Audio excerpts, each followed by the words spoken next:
ময়মনসিংহের ত্রিশালে ঢাকা ময়মনসিংহ মহাসড়কের ত্রিশাল বাসস্ট্যান্ড এলাকায় গড়ে ওঠা অবৈধ ফল ও কাঁচা বাজারের দোকান উচ্ছেদে অভিযান চালিয়েছেন প্রশাসন।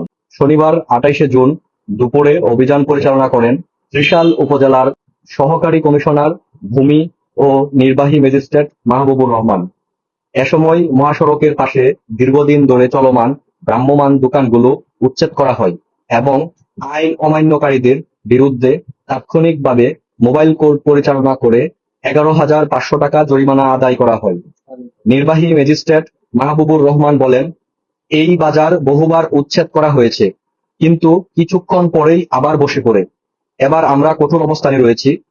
প্রতিদিন নিয়মিত নজরদারি করা হবে এবং প্রয়োজন হলে কঠোর আইনি পদক্ষেপ নেওয়া হবে।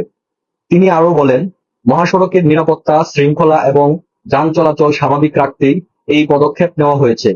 অবৈধ দখলদারদের বিরুদ্ধে অভিযান অব্যাহত থাকবে।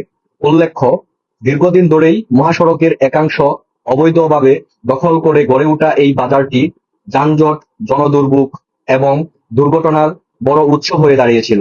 বাজার ঘিরে গড়ে উঠেছিল একটি প্রভাবশালী চাঁদাবাজ সিন্ডিকেটও, যা নিয়ে স্থানীয়দের মধ্যে ছিল ব্যাপক ক্ষোভ।